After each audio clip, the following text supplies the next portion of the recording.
Guys, before pala mag-start yung video, gusto ko lang sabihin na 95,000 na si Ate Ines sa YouTube.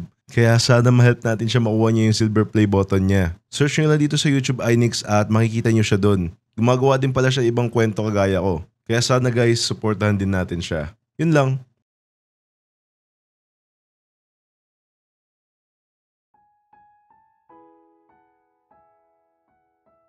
Tigil na natin to kasi binibigyan natin ng second chance.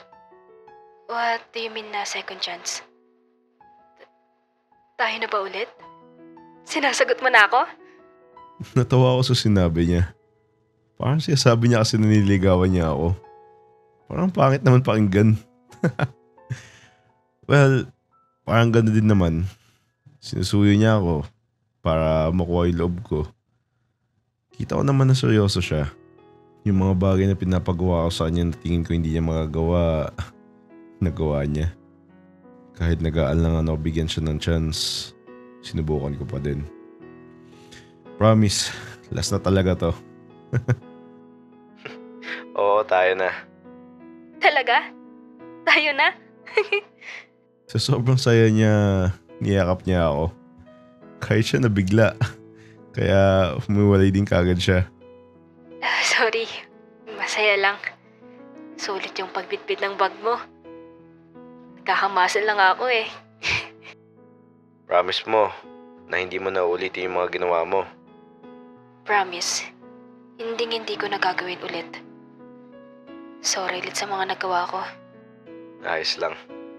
Ibabalik ko ulit tiwala ko sa'yo. Pero tandaan mo, pag nasira ulit yun, hindi na kita papakinggan. Thank you, binigyan mo ako ng chance. Bigla niya ako niyakap kaya niyakap ko na lang din ulit siya. Okay na. Nakati na yung ibang classmate natin. Hati na lang tayo dito sa baon ko. Hindi na. Binili ko yan para sa'yo, kaya sa'yo na yan. Sure ka? Oo, ayos lang. Bag mo. Ha? Akin na kako bag mo, bibit-bitin ko. Hindi na. Ano yung bag mo? Kinuha ko yung bag na suot niya, tsaka binitbit yun. Kaya ko naman bitbitin yun. Alam ko. Pero hayaan mo na lang ako. Sumunod na lang siya sa akin. Nakita ko sa itsura niya na parang kinikilig pa. Kaya natawa ako. Nangyari dun. Habang naglalakad kami ni Ira, sakto naman nakita namin si Grace. Bala ko sana iwasan kasi baka magselos na naman si Ira. Ang kaso, nagulat ako nang biglang tawagin ni Ira si Grace. Grace! Uy, pauwi na kayo? Oo, ihahatid niya ako. Bigla ko hinila ni Grace palayo kay Ira. Tapos may binulong sa akin. Kala ko ba siya maghahatid sa'yo? O bakit ikaw yung naghahatid? Ano? Kayo na ulit? Oo. Landi nito.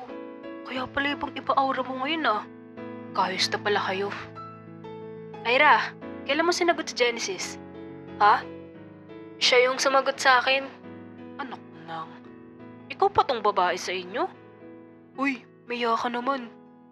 Hindi ko siya sinagot. Binigyan ko lang ng second chance. Ganun na din yun, no? Yaan mo na yun, Ira. Ganyan talaga yan kahit noon pa.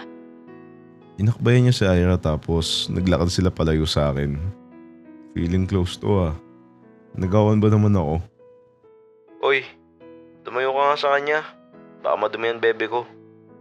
Yak, ang cringe siya. Di bagay sa'yo. Doon ka na.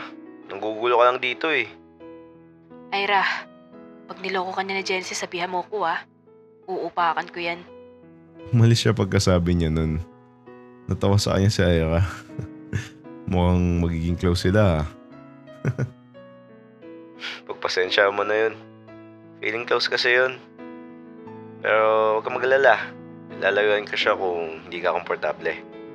Baliw, ayos lang. Mukhang nakakatuwa din siya maging kaibigan.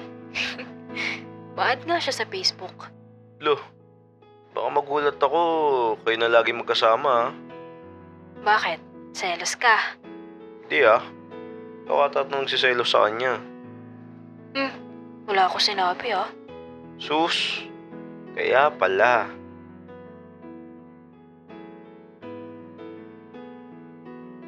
Tahimik kami naglakad papuntang bahay nila nang bigla kami naalala. Wait, may naalala ako.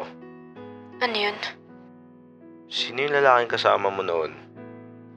Kasama? Yung dinala mo kala Aling Lina. Naalala mo ba?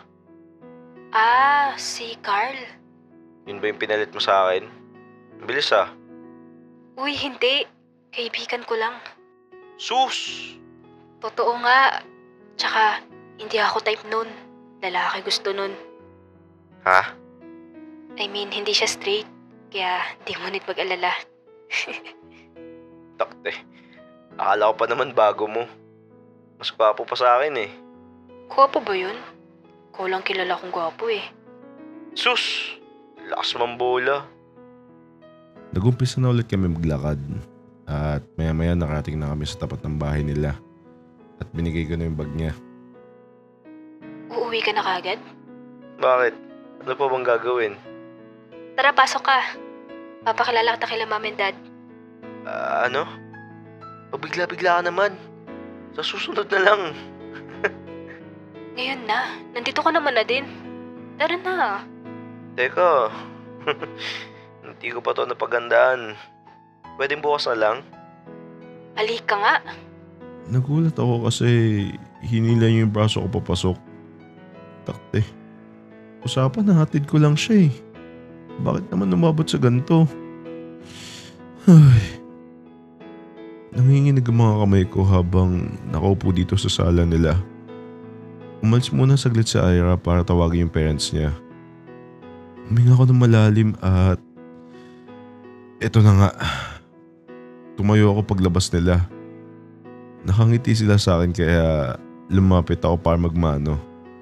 Yung dad niya nakatingin kay Ira parang nag-aantay ata ipakilala ako. Boyfriend ko po, si Genesis. Hello po. Gandang gabi po sa inyo. Paano kayo nagkakilala? Classmate ko po si Ira. Nagulat ako at kinabahan. Paano bubuhayin? Namatay ba siya? Joke. Kidding. Nagapunan na ba kayo? Nawala bigla yung kaba ko. Akala ko offeran ako ng pera para layuan si Ira eh. Akala ko magiging awkward tong araw na ito. Pero hindi. Sobrang bait ng parents niya. Hindi ko akalain na tatanggapin nila ako. Nawawala yung kaba ko pag binibiro-biro ako ng dad niya. Yung mom niya naman nagtatanong about sa amin. Nakwento ko din sa kanila na gumagawa ako ng kwento. At may 467k followers ako sa YouTube. Gulat nga ako eh. Nag-subscribe sila sa akin. Wala lang, nakakatawa lang. Ganito pala yung paramdam pag tanggap ka ng magulang ng taong mahal mo. Natapos na kami kumain kaya nagpaalam na ako sa kanila. Ihatid mo na muna sa Genesis sa gate, nak. Mag-ingat kayo. Maraming salamat po sa inyo, tito. Sinamahan ako ni Ira palabas ng bahay nila. Nagpaalam na ako sa kanya na alis na ako. Pero pinigilan niya muna ako. Bakit? Lumapit siya sa akin at hinalikan niya ako bigla sa pisngi. Ingat. Sabihan mo ako pag nakauwi ka na. Bye. Gusto mo ba makita yung full part? Click mo lang yung join sa tabi ng subscribe.